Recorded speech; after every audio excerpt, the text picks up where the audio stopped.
마태복음 11장 2절에서 12절 말씀을 교독합니다. 요한이 옥에서 그리스도께서 하신 일을 듣고 제자들을 보내어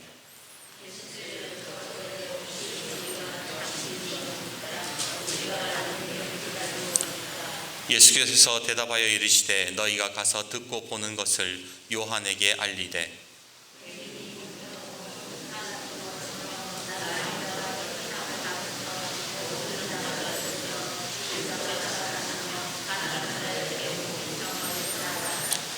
누구든지 나로 말미암아 실족하지 아니하는 자는 복이 있도다 하시니라.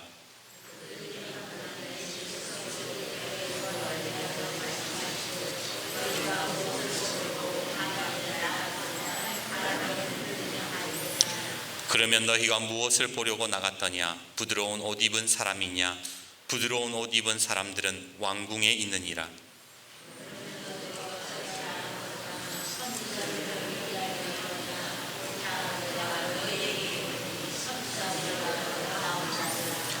기록된 바 보라 내가 내 사자를 내 앞에 보내노니 그가 내 길을 내 앞에 준비하리라 하신 것이 이 사람에 대한 말씀이니라.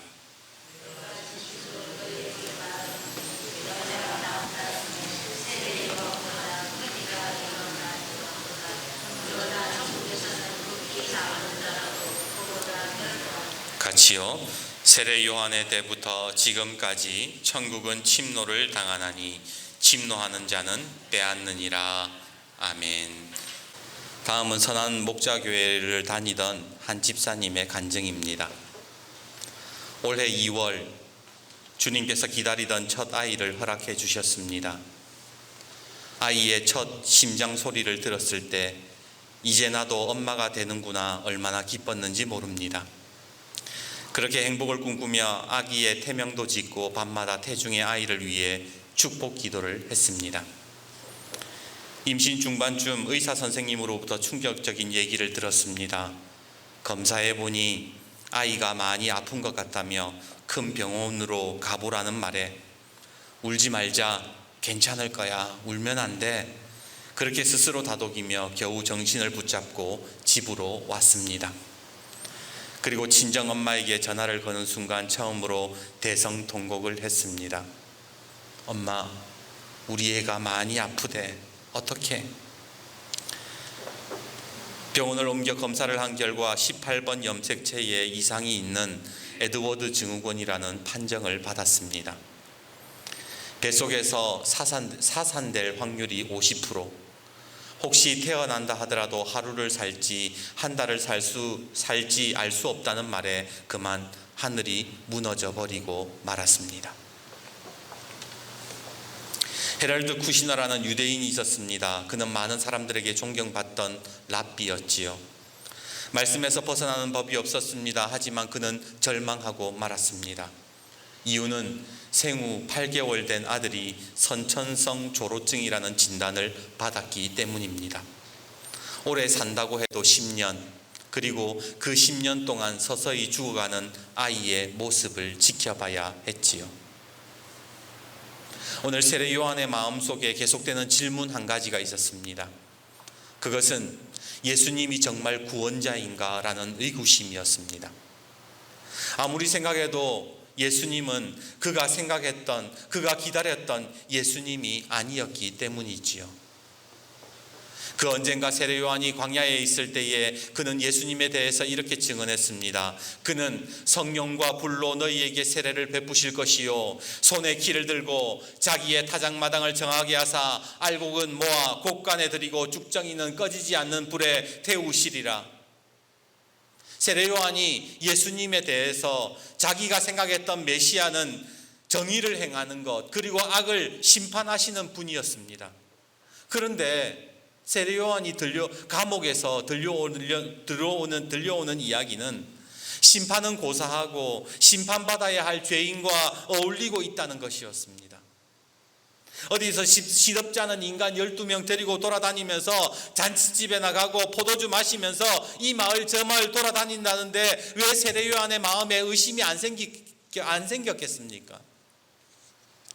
답답하고 속상한 마음에 세례 요한이 제자들을 보내서 예수님에게 물었던 겁니다. 오실 그이가 당신이오니까 우리가 다른 이를 기다릴까요?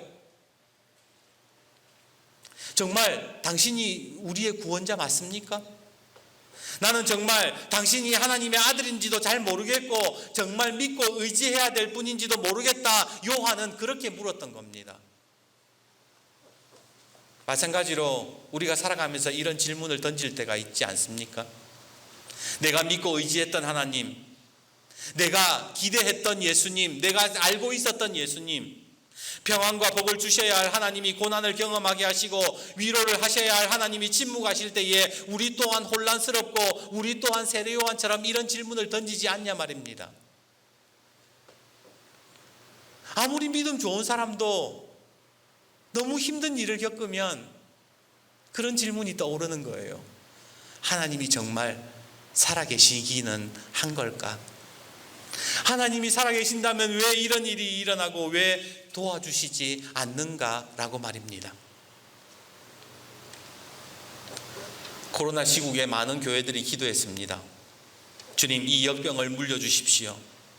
주님, 교회들이 다시 회복되고 부흥되게 해주십시오. 이 고난을 거두어 주시고 하나님 나라가 이루어지게 해주십시오. 그렇게 기도했지만 그 결과는 우리의 기대와는 다르게 흘러갔습니다.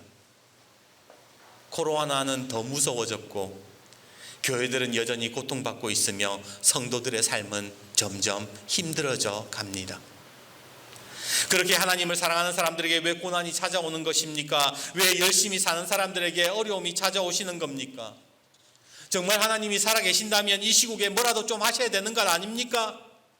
하나님이 우리를 사랑하신다면서요, 주님이 교회 세우셨다면서요, 왜 자꾸 교회가 무너지고 왜 주님의 백성들이 고통받는 것을 우리는 지켜봐야 되는 겁니까? 정말 하나님 살아계신 거 맞는 겁니까? 어쩌면 세례 요한이, 오늘 본문의 세례 요한이 우리를 대표해서 주님에게 그런 질문을 하고 있는지도 모르겠습니다. 그런 세례 요한의 질문에 예수님은 오늘 이렇게 대답하셨습니다. 4절에서 6절입니다.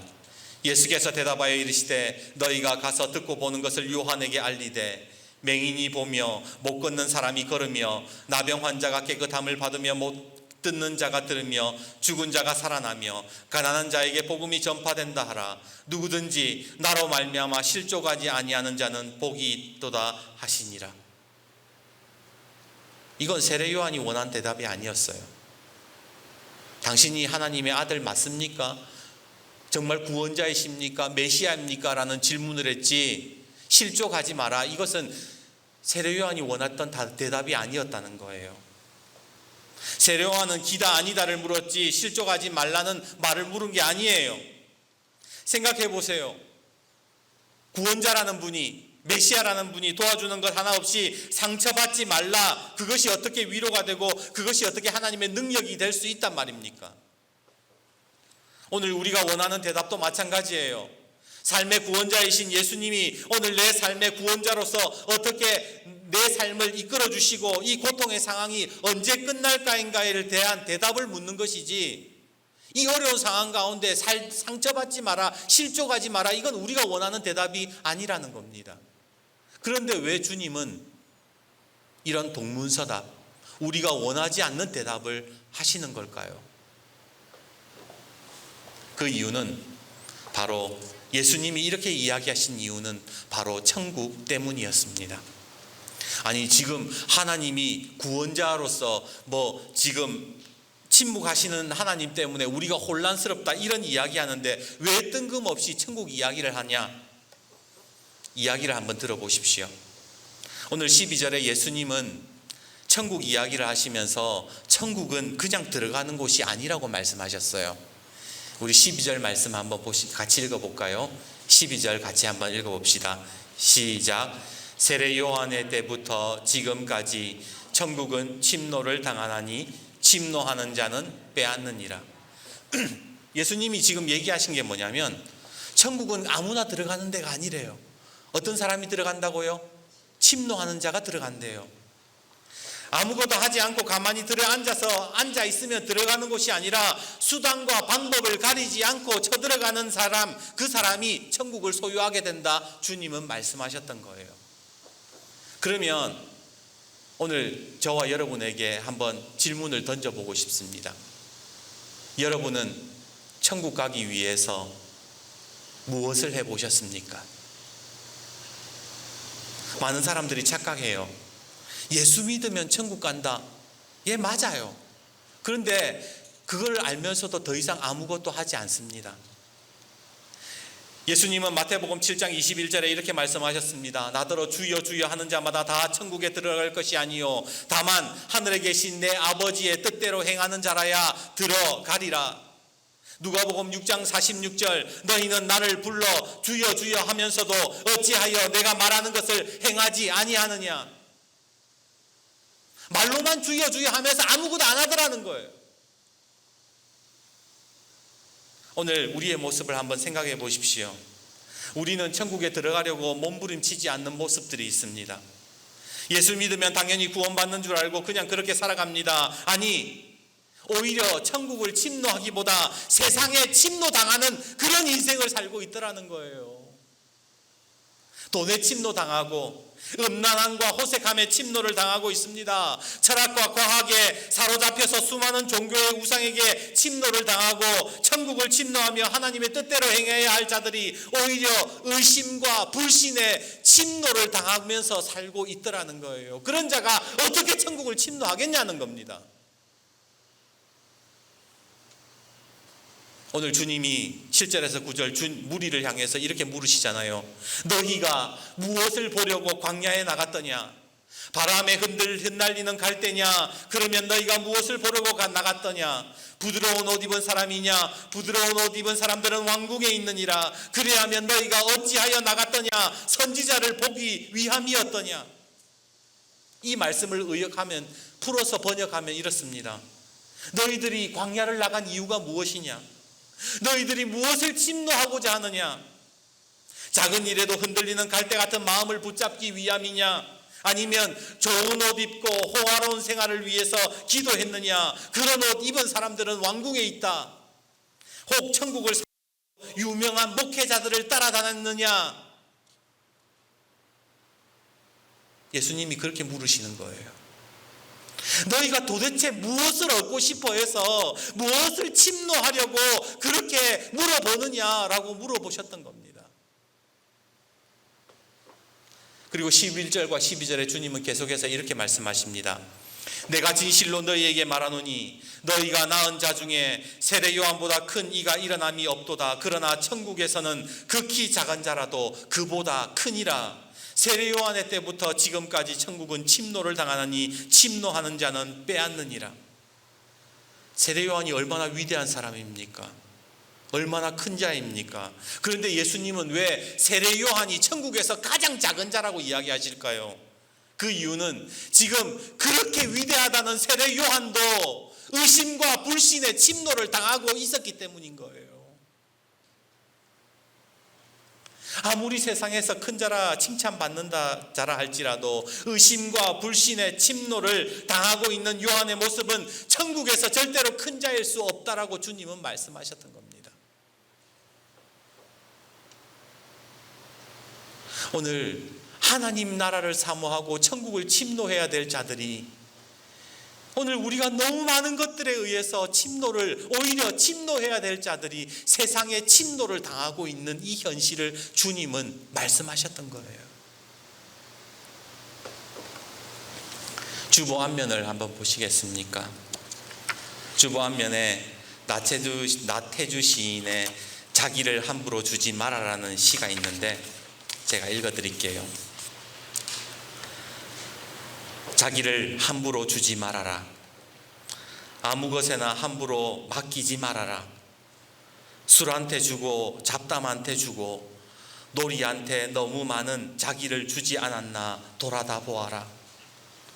가장 나쁜 것은 슬픔한테 절망한테 자기를 맡기는 일이고 더욱 좋지 않은 것은 남을 미워하는 마음에 자기를 던져버리는 일이다. 그야말로 그것은 끝장이다. 그런 마음들을 거두어들여 기쁨에게 주고 아름다움에게 주고 무엇보다 사랑하는 마음에게 주라. 대번에 세상은 달라질 것이다. 세상은 젊어지다 못해 어려질 것이고 싱싱해질 것이고 반짝이기 시작할 것이다. 자기를 함부로 아무 것에나 주지 말아라. 부디 무가치하고 무익한 것들에게 자기를 맡기지 말아라. 그것은 무익한 일이고 눈 감은 일이고 악덕이며 죄 짓는 일이다. 가장 아깝고 소중한 것은 자기 자신이다. 그러므로 보다 많은 시간을 자기 자신한테 주는데 주저하지 말아야 할 일이다. 그것이 날마다 가장 중요한 삶의 명제요 삶의 실천 강령이다. 이 시에서 자기를 함부로 주지 말아라는 말이 뭘까요? 세상의 침노를 당하지 말아라는 얘기예요. 오늘 우리의 삶을 돌이켜보면 술과 쓸데없는 잡담과 놀이에 내 자신을 너무나 맡겨버렸던 적이 얼마나 많습니까? 슬픔과 절망, 누군가를 미워하는 감정에 침노를 당해서 우리가 하나님 나라를 침노하지 못하고 오히려 이 세상에 잠식되어서 그렇게 실패하고 쓰러지는 일들이 얼마나 많았습니까? 오히려 그런 마음들을 모아서 다른 데 에너지 쓰는데 그런 마음들을 모아서 기쁨에게 주고 아름다움에 주고 무엇보다 사랑하는 마음에 주는 것, 그게 천국 침노하는 거 아니냐고 시인은 물어보고 있는 거예요. 여러분, 오늘 천국을 침노한다는 게 뭘까요? 로마서 12장 2절은 이렇게 말씀합니다. 너희는 이 세대를 본받지 말고 오직 마음을 새롭게 함으로 변화를 받아 하나님의 선하시고 기뻐하시고 온전하신 뜻이 무엇인지 분별하도록 하라. 그게 천국을 침노하는 거예요. 천국을 침노한다는 건요, 여러분, 세상에 침노당하지 않고 하나님의 기뻐하시는 뜻이 무엇인지를 분별하면서 하나님의 뜻을 이루어가는 삶을 살아가는 것, 그것이 천국 백성이고 천국 침노하는 삶이더라는 거예요. 설교 준비하면서 회개했습니다. 주님, 코로나 시국에 또 주님을 의심했습니다. 하나님이 아무것도 하시지 않는다라는 원망에 침노당했고 하나님이 우리를 사랑하지 않는다는 의심에 침노를 당했습니다. 하나님의 뜻을 이루려는 노력보다 절망하는 데 제 마음을 사용했고 천국을 얻고자 애쓰는 삶이 아니라 당연한 듯 그것을 받아들이며 불평하는 데 사용했습니다. 광야와 같은 세상, 믿음과 의심 사이에서 바람에 흔들리는 갈대처럼 살았고 부드러운 옷을 입은 왕궁 사람들을 부러워했습니다. 예수님이 아니라 유명한 목회자의 뒤를 쫓고 있었습니다. 오늘 여러분들은 어떠세요? 여러분들은 천국을 침노하는 삶을 살고 계십니까? 아니면 이 세상에 침노를 당하는 삶을 살고 계십니까? 이제 말씀을 맺겠습니다. 설교 서두에 선한 목자교회 그 집사님이 간증한 앞부분을 제가 말씀을 드렸고 그 이후의 뒷부분을 제가 읽어 드릴게요.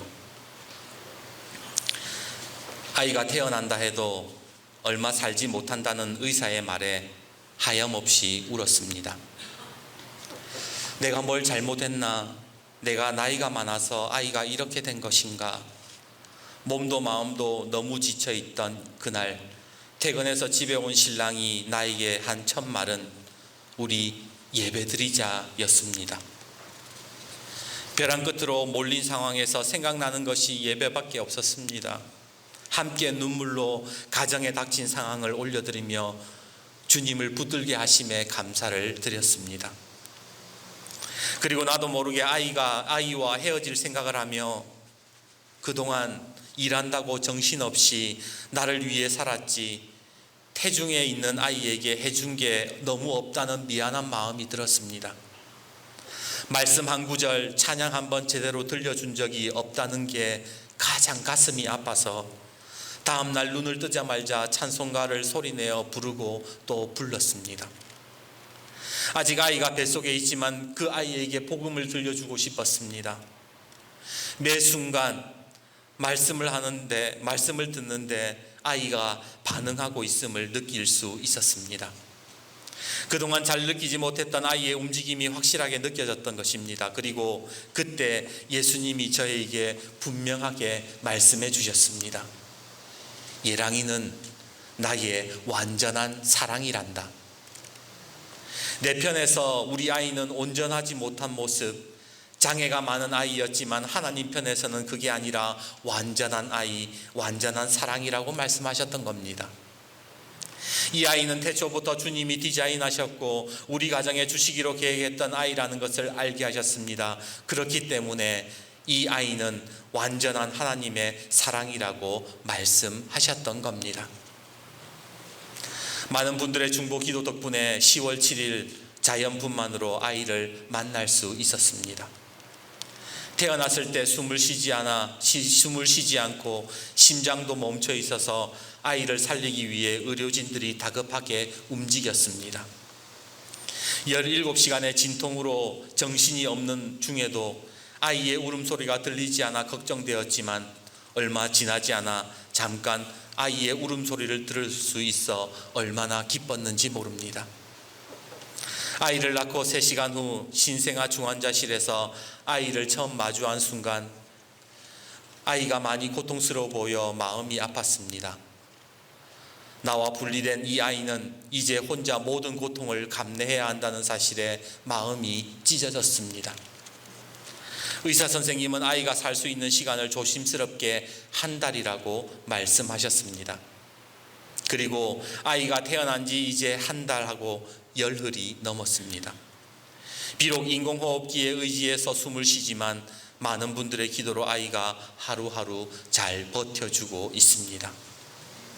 처음 아이의 상황을 듣고 아이를 낳고 지금 아이를 마주하고 있는 모든 시간들 속에서 하루에도 몇 번씩 마음이 무너집니다. 그런데 이런 절망을 느끼는 순간마다 떠오르는 것은 예수님입니다. 주님이 하신 말씀들이었습니다. 항상 기뻐하라, 쉬지 말고 기도하라, 범사에 감사하라, 무릇 지킬 만한 것보다 내 마음을 지켜라. 내 주어진 상황만 보면 감사할 것이, 기뻐할 것이 하나도 없는데 끝없이 무너지는 마음만 보이는데 왜 하나님 능히 감당할 시험만 허락하신다고 하셨는데 주님 보시기에 제가 이 일을 감당할 수 있을 것 같아서 이 일을 허락하신 겁니까? 라고 묻고 또 물으며 하염없이 울기만 할 때에도 주님께 시선을 고정시키기를 원하셨습니다. 우리 가정의 상황은 변한 것이 없고 기적도 없습니다. 아직 모든 상황이 진행 중이고 날마다 허락하신 하루를 감사의 고백을 올려드리는 것이 전부입니다. 이전에는 사람들이 놀라고 감동받을 뭔가 대단한 일이 있어야 하나님이 일하셨습니다. 그렇게 고백할 수 있는 것으로 여겼지만 그러나 지금 나에게는 매일매일 아이의 얼굴을 보고 엄마 아빠 목소리를 들려줄 수 있는 것이 기적입니다. 하나님의 뜻이 무엇인지 정확히는 모르겠지만 한 가지 분명히 아는 것은 나의 하늘 아버지는 선하신 분이라는 것입니다. 이 모든 시간을 지나오면서 버틸 수 있었던 건 나의 하나님은 좋으신 분이시고 실수가 없으신 선하신 주님이라는 신뢰가 흔들리지 않았기 때문입니다. 우리 가정이 앞으로 감당해야 될 일들이 많이 있습니다. 주님보다 앞서지 않고 매일매일 보여주시는 것만큼만 주님을 신뢰하며 세상은 이해하지 못하는 천국 소망을 품고 나아갑니다. 모든 일들이 주님의 뜻대로 온전히 이루어지길, 우리의 예랑이가 비록 작고 연약하지만 오직 하나님의 영광을 드러내는 통로로 쓰임받기를 기도합니다. 아이가 곧 죽을지 모른다는데 그 절망감이 얼마나 컸겠습니까? 그런데 그런 절망에도 침노당하지 않고 그 절망과 싸워 나가면서 끝까지 하나님을 붙잡고 의지하는 믿음, 그게 천국 침노하는 믿음 아닐까요? 저는 코로나 이 상황 속에서 날마다 이런 두려움과 여러 가지 사건들 속에서 하나님을 향한 원망과 의심 속에서 침노를 당했습니다. 그런데 그러한 상황 속에서도 하나님의 선하심을 믿고 하나님의 능력을 믿으면서 그런 세상의 의심과 불신에 침노당하지 않고 나는 끝까지 하나님을 신뢰합니다. 나는 끝까지 하나님의 얼굴을 구합니다. 믿음의 자리에서 하나님을 바라봅니다라고 외칠 수 있는 사람, 그 사람이 천국을 침노하는 사람이라는 거예요. 오늘 자신을 절망과 원망과 의심에게 내어주지 마십시오. 천국을 침노하는 자는 하나님의 뜻을 알지 못해도 이해되지 않아도 하나님의 뜻을 이루기 위해 몸부림치며 살아가는 사람입니다. 오늘 주님은 세례 요한에게 이렇게 말씀하셨어요. 요한아, 맹인이 보며 못 걷는 사람이 걸으며 나병 환자가 깨끗함을 받으며 못 듣는 자가 들으며 죽은 자가 살아나며 가난한 자에게 복음이 전파된단다. 누구든지 나로 말미암아 실족하지 않는 자가 복되니라. 침노당하지 마십시오. 하나님의 역사는 우리의 눈으로 보지 못해도 여전히 이루어져 가고 있고 신실하신 하나님께서는 여전히 일하고 계십니다. 침노당하지 마십시오.